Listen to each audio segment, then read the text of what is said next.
Hi guys, welcome to my first ever commentary video. Oh my god, the crowd is literally going wild. So I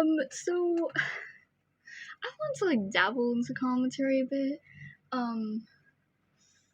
And so I decided to. So the first thing I want to talk about, because personally I've been thinking about this like for a few years now, and I was like, I wanna kind of like just get everything out there. And more has opened up about her, so why not? Okay. So, oh lord, please don't come for me, Melanie fans. Please. I want to make it very clear. I just want to run through everything she's done. My opinion might get dabbled in there, but I don't want to I don't want to get death threats and shit. So let's be kind, okay? Thanks. I want to talk about Melanie Martinez, and before we start, I want to make it very clear that I used to be a huge fan, actually. Like, I have so much of her merch, it's actually crazy. I will still wear some of her merch because I spent money on that shit, and like, I didn't buy something to not wear it, okay? Okay. Anyway, here are the topics we're gonna be discussing. I know it's a lot. We're gonna try to like keep it short. I don't know if that's gonna happen. We're gonna try. And if I remember, I'm gonna put timestamps in, but I probably won't because I'm not gonna lie, I probably won't remember. So anyways, so first we're going to discuss like who Melanie Martinez is, and then we're gonna get into the first controversy, which is the Crybaby coloring book. So Melanie Martinez was on The Voice, and I think 2014. I don't know. I forgot to write the date down. But I believe it was 2014 when she was on The Voice, and that's how she kind of like got big for like singing and everything, and everybody was like, oh my god, you're so amazing and lovely, and I love your hair. People really liked your Corella inspired hair, and they're like, oh, half and half, I love that, that's so cool, yada yada yada yada.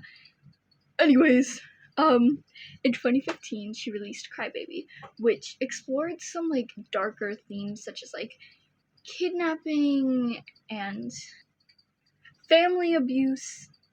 Anyways, so when the Crybaby coloring book and basically the Crybaby book came out, that's when her controversy started. She wrote a song called Soap about talking too much to like a loved one and regretting it and like being like, oh shit, and then you wash your mouth out with soap because you're like, oh fuck, I wish I never spoke. Now I gotta wash my mouth out with soap. Direct lyric. And the cover had Crybaby in a bathtub eating soap, and her feet were like up in frame, and then her knees, and then like the top half of her body I think was like about here, and she like had the soap in her mouth, and her eyes were open. And this is like kind of where everybody's like, oh, let's stop for a minute, because her eyes were like open, and they were kind of like Agao eyes. If you don't know what that is, look it up on your private browsing, because I don't want to explain it and risk YouTube like coming after me. So, but the thing is, some people think it's an accurate portrayal because it's like, okay, we get it. It goes with the song. You're washing your mouth out with soap. It can be painful. Your eyes are gonna squint. And she's like crying bubbles, and I feel like you can do that with your eyes closed. Like, I don't think the eyes have to be open. It fits with the lyrics, so it's people also are like, oh, it's perfect. Others find it weird because Crybaby is a child character, and this is something we have to remember, is that Melanie, through her first two albums, which is Crybaby and K-12, she was like showing herself through a child. In Crybaby, she was like a baby, kind of like toddler, and then in K-12, it was like her in kindergarten all the way to senior year. I know this because I memorized the K-12 movie. I was a dead ass fan. Okay, trust. Trust. Anyways, so another thing people mention is that somebody else drew it, she hired an artist to draw it, but she had to look at all the images first, and it could easily be overlooked. It could be like, oh, okay. But still, I feel like she should have been a bit more careful. It was also at the start of her career, so I don't know. And another person is like, well, it's not a big deal because it's not marketed towards children. It's marketed towards adults. That makes it worse, okay? Because people are seeing this as a depiction of CSA, okay? And that thing, children usually are not interested in that. It's the adults that are interested in that. So it's more of an issue that it's marketed towards adults, because the adults are the ones who, like, are really interested in, like, children, like that. Some adults, not all adults. Creepy adults, who you should always report. Okay. So, you can let me know your opinion about that. Personally, I don't know how I feel about it. I feel like it is a little weird, but I'm just not sure yet. Her second, and I think most known controversy is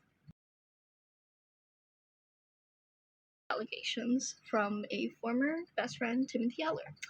I know a lot about this. I used to be a horribly toxic Melanie fan. I believed and trusted Melanie with my life, and I fell for the, oh, Timothy lied, which she didn't.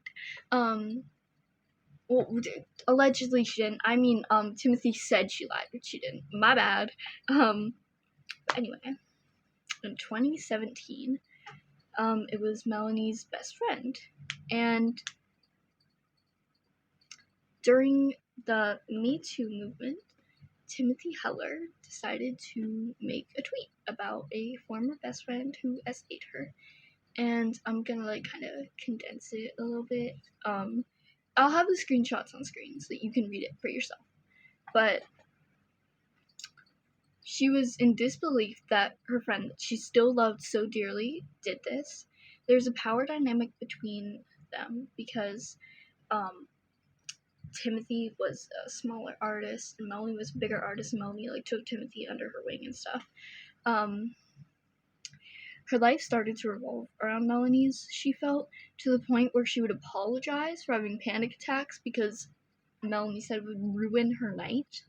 And then, as her friendship grew, she had a hard time saying no to her, no matter what it was. And then one night at a sleepover, Mel started asking questions about Timothy's intimate and sexual experiences. Timothy didn't want to discuss it because she'd been taken advantage of before, which is totally fucking reasonable. Like, leave it at that. And then Timothy also had a boyfriend at the time, which is important to keep in mind. But Melanie was still like, oh, come on, just answer my questions, and Timothy kept saying no, and then, they started smoking weed, and people usually use this as, like, oh, they were both under the influence, we can't trust either their, like, perceptions, both of them are victims, except one kept saying no. Melanie kept asking, Timothy kept saying no, until she gave up. Keep in mind, she gave up. So this is basically coercion of you continue asking, person continues saying no, and the person gives up and goes, okay, whatever, fine. It's coercion. Coercion is still sexual assault. A lot of fans question if this was true or false. And fans would, like, make fake posts saying, like, oh, it was fake. So, at first, I believe, Melanie fans kind of took Timothy's side and were like, yes, okay. And then Melanie posted a tweet, and she admitted it happened in the tweet, and she used the sentence, she never said no to what we chose to do together. And I feel like the sentence is brought up a lot when people are like talking about the situation. That's because it's a fucking crazy sentence to use, dude. It's actually crazy. She never said no. That's like really sketchy. And then in the next post, after Melanie fans were finding evidence that they created and were making false accusations against Timothy, saying that she accused Billie Eilish. She didn't, by the way. I don't think she's ever met Billie Eilish. I don't know, though. But she never made allegations against Billie Eilish. Anyways, so she thanked fans and basically said that nothing happened in her second tweet, which is really contradicting to her first tweet. But who actually knows? But Melanie fans ran Timothy off the internet, claiming she's a liar. They doxed her and her family. I don't know what the fuck her family did, but they were like, oh shit, Timothy's family, they gotta pay too, which is kind of crazy. Anyways, so they ran Timothy off the internet, and then Timothy started making adult content, I believe, to I forget why she did it. I forget what she said exactly, so I don't want to be like, oh, she did it for this, and then have people be like, oh, no, she didn't. But I think she did it to feel like a bit better.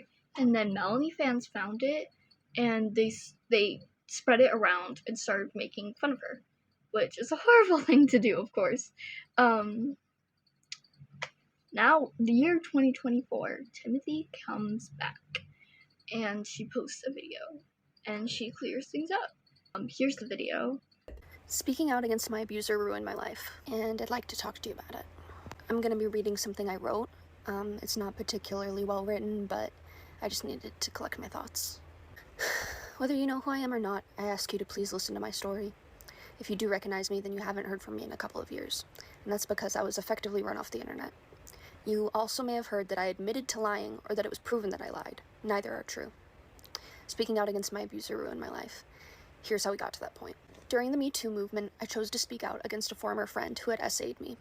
I was young, naive, and could never imagine how this would end up affecting my life. I believed that as long as I told the truth, things would turn out all right. I was very wrong. After my initial statement, describing in detail what happened, my abuser issued a statement in response. She used the sentence, "She never said no to what we chose to do together." While I did say no, in many different ways, this sentence was actually quite validating for me to hear. She clearly didn't understand how consent works, and she admitted that something took place between us. I wish it ended there.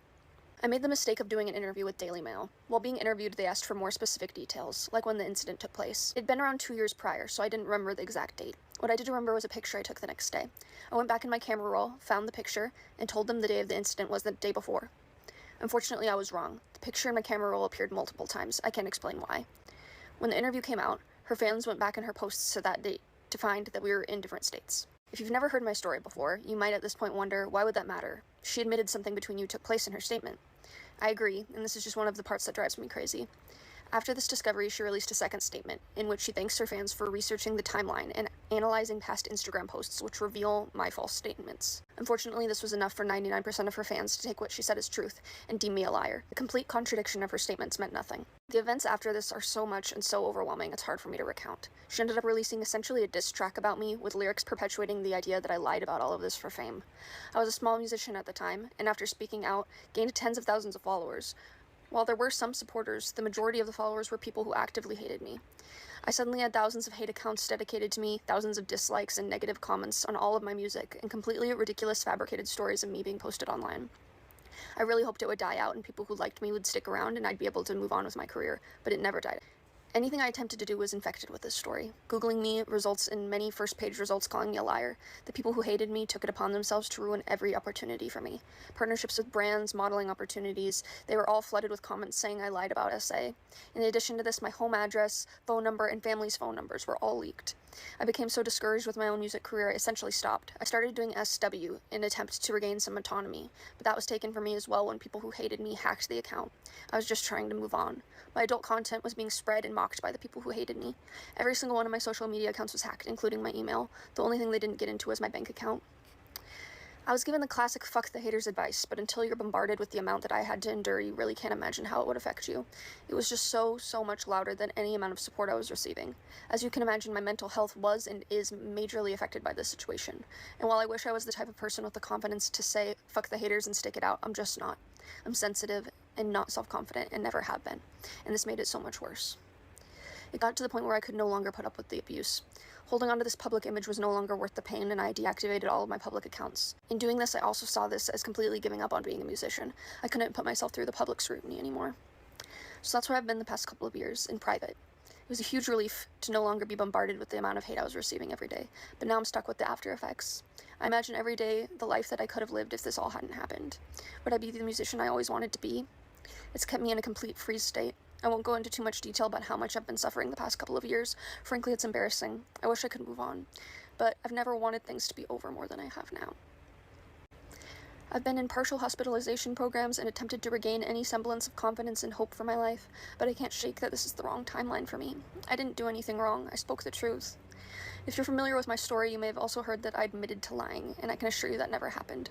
There were photoshopped images spread around of a confession that never happened because I have nothing to confess. I never lied.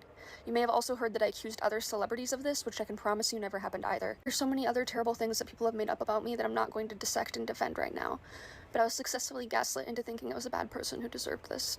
I am so scared to speak out about this again. There's a high possibility that I won't receive any support from this, and people who hate me will target me again, and I go back into hiding. I ask that if you are someone who is under the impression that I lied about this, to please hear me out. Please think about her contradicting statements. Please realize that there's no one on earth who knows what happened that night besides me and her, and even the smallest possibility that I could be telling the truth should be enough for you to not want to risk ruining an innocent person's life in this way. I'm completely exhausted from begging people to believe me for years now. I'm not sure what I'm hoping will come from this. It's gotten to be quite humiliating to beg people to care. But if you haven't heard my story before, thank you for hearing me, and I could really use your help in rewriting the false narrative of who I am and what happened to me. On to our next, I don't know if this is more of a controversy or just things people were like disappointed about. Like, I don't want to say that I'm just gonna be posting about controversy, or if people were just like more disappointed about it than like, oh my god, let's cancel Mel. But the AI meet and greet. So for those of you who don't know, for the Portals tour, it's 1 hour long, maybe a bit less, but it was just songs from like Portals. I don't think she played songs from other eras. I don't think, but the VIP package was $400. And in the past it was much less. And it assured that you met her, like you actually met her. There are pictures of fans meeting her and stuff, and even during COVID, during COVID, you would like go on a Zoom call with her, like you would actually fucking meet her, and you wouldn't actually get like, I just brain farted, I'm so sorry. You wouldn't get like a literal AI person instead. Like literally AI Melanie going like you would get to meet her. And honestly, I don't think fans are as angry as they are just disappointed that all these past years you can meet Melanie and now you can't. And it's like, okay. And then for the VIP, because like usually when you're in VIP you get stuff. For the VIP, for Portals tour, you got a poster and a merch bag. And that was it, I believe.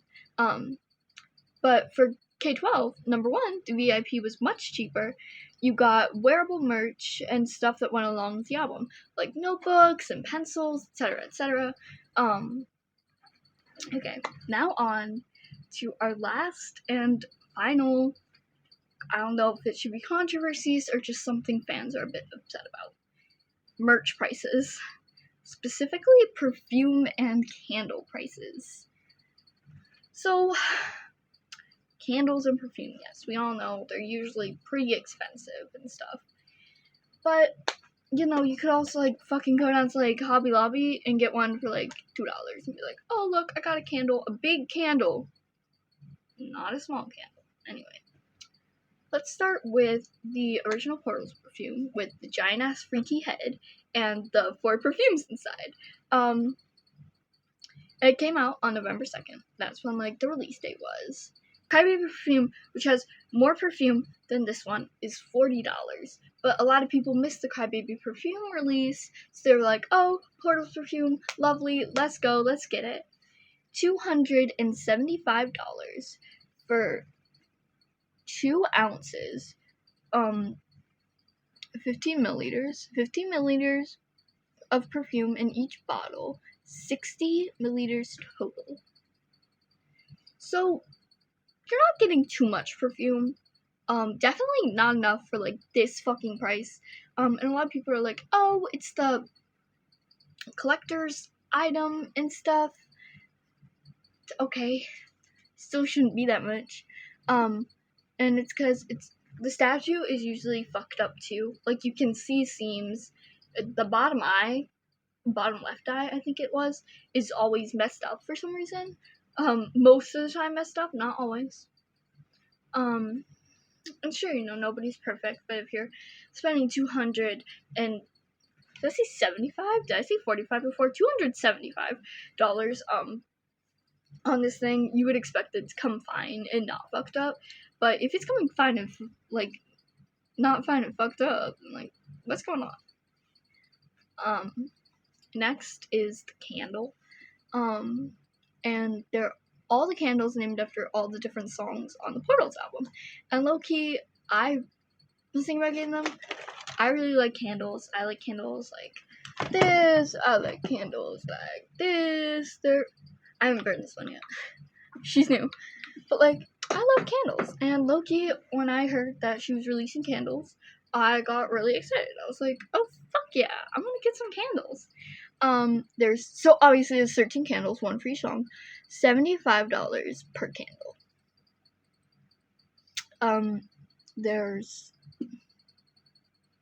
I think that either says 4.7 or 4.2.